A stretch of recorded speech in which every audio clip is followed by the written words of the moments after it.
Contra o Fluminense? É vivo? Vamos ao vivo para o Ninho do Urubu. Pensando no jogo daqui 2 jogos, 3 jogos. Pelo contrário, a gente tem que pensar no jogo contra o Fluminense, que é um jogo que para nós é importante, como todos os outros. Então, esse é o foco, cara. Esse é o foco. Em questão dos jogadores que estão machucados, a única coisa que a gente torce é que eles voltem 100%. Se vai ser no jogo contra o Fluminense, contra o Grêmio, contra o CSA, a gente espera que eles voltem 100%, que eles estejam saudáveis para entrar dentro de campo e jogar em alto nível. Porque a gente precisa deles assim, saudáveis, para que eles possam nos ajudar. Fala, Rodrigo, tudo bem? Você já jogou muitos clássicos em São Paulo, já jogou alguns aqui no Rio, vai ser o primeiro Fla-Flu do Mister. Se eu te perguntar o que representa, como é jogar um Fla-Flu, como você poderia explicar? Cara, é sempre diferente. Eu acredito que no começo do ano a gente jogou 4 ou 5 jogos contra o Fluminense, né? 4 jogos, né, no Campeonato Carioca, em Guanabara, Taça Rio.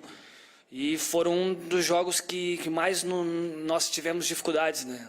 Um jogo, jogos muito difíceis contra uma equipe que tinha uma variedade muito grande dentro de campo, né? Com o Diniz naquela época. Então acredito que vai ser um jogo do mesmo estilo, um jogo difícil contra uma equipe que precisa da vitória como nós. Então a gente espera que a gente possa estar numa grande tarde e que a gente possa fazer o que a gente vem fazendo, cara, com a mesma inteligência, com a mesma capacidade e um ajudando o outro dentro de campo, que a gente possa fazer uma grande partida. Olha, foram 5 jogos nesse ano entre Flamengo e Fluminense. Eles vão para o 6º. O Flamengo, por exemplo, vai ter o seu 3º treinador diferente nos Fla-Flus de 2019. O 3º. Vai pedir música no Fantástico. A gente vai lembrar a história do terceiro. O Abel, aí o Marcelo, que era interino, e agora o Jorge Jesus. O Fluminense. O Fluminense teve Fernando o e Diniz. Oswaldo e Marcão. Oswaldo e Marcão. Os dois podem pedir música no Fantástico. Ah, o Oswaldo Não, o Oswaldo não dirigiu o Fla-Flu. Acho que não. Acho que Fla-Flu não. Acho que foram 2 do Diniz. Só o Diniz, Verdade, só o Diniz. Foram só o Diniz que dirigiu. Agora o Marcão. Capítulo Fla-Flu de 2019. Vamos saber o que o Plácido Berci conta das notícias do Fluminense. Bem-vindo ao Seleção, Plácido. Fala, Isaac. Um abraço para você, um abraço para todos da mesa, todos que estão assistindo ao Seleção Sport TV. Dá para a gente dizer que é o momento mais desafiador do Marcão desde que ele assumiu o comando da equipe, né, no início do mês. Vinha numa série invicta de 5 jogos, perdeu ontem em casa de virada. A torcida vaiou 2 jogadores importantes do time, o Ganso, o João Pedro. E agora tem uma missão nada fácil, né, de enfrentar o rival e líder do campeonato. Vocês mostraram aí o retrospecto nesse ano. Se o Fluminense vencer, iguala esse retrospecto nesse ano. Ficariam 2 vitórias para o Flamengo, 2 empates e 2 vitórias para o Fluminense. O jogo de ontem marcou essa derrota, né, esse fim da invencibilidade do Marcão como técnico do Fluminense, mas foi um jogo muito especial para o Frazan, zagueiro de 23 anos, cria aqui do Fluminense, que marcou logo aos 3 minutos o primeiro gol dele como profissional. Ele se emocionou muito ali na comemoração, até chorou e dedicou esse gol para o Nicolas, que é o filho dele, recém-nascido. E o Frazan foi o escolhido justamente para falar com os jornalistas agora há pouco, em entrevista coletiva. Ele está confirmado como titular para esse jogo contra o Flamengo, vai substituir o Digão, que ainda não joga, está se recuperando de uma lesão na coxa direita, é o único desfalque do Fluminense para o clássico contra o Flamengo. E o Frazan também falou que acha bom o Flamengo ter todo o favoritismo para esse jogo, já que o Fluminense gosta de surpreender em jogos desse tipo.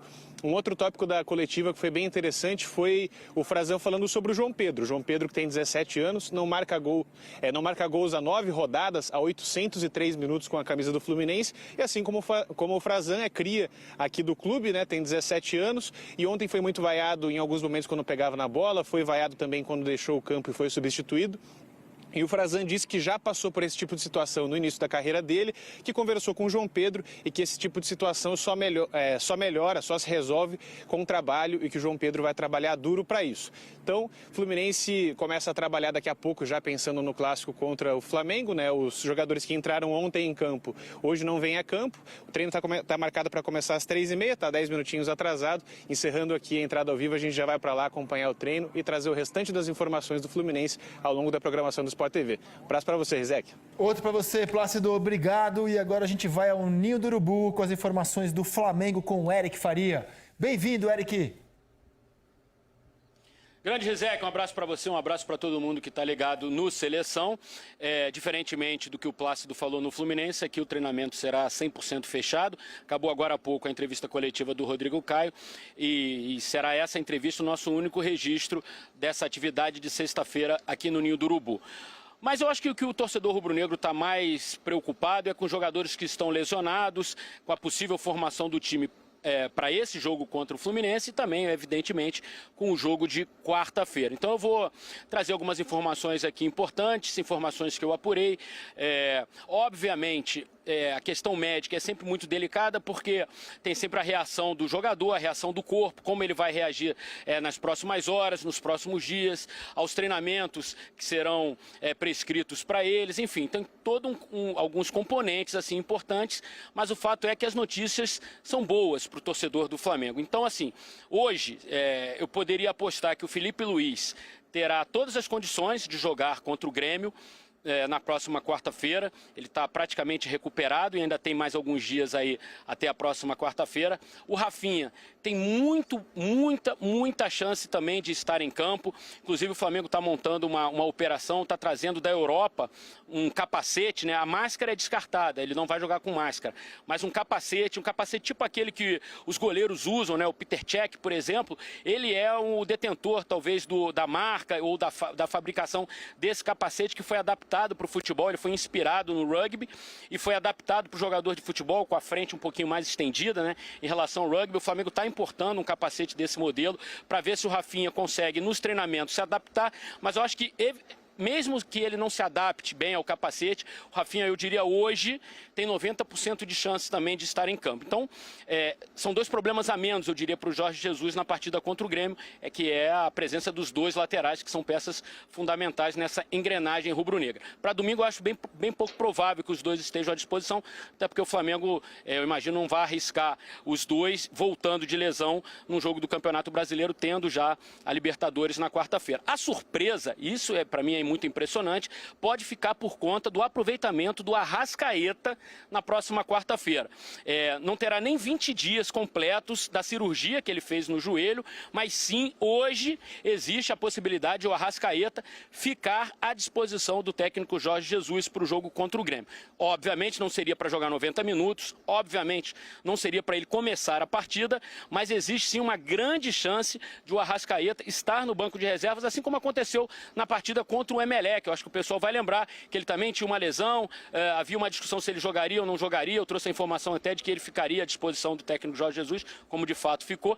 Então essa seria assim talvez a grande surpresa desse noticiário médico, aproveitando até que hoje é dia do médico aqui no Brasil, né, Rizek? Então acho que são essas as boas notícias. Sobre os outros jogadores lesionados eu não consegui apurar, o Diego, o Berril, enfim, mas eu acho que esses três são titulares, são jogadores hoje mais importantes na engrenagem, então eu acho que são boas notícias para o torcedor do Flamengo. Para o Fla-Flu, eu acho que o Jorge Jesus vai praticamente pôr quem ele tem à disposição.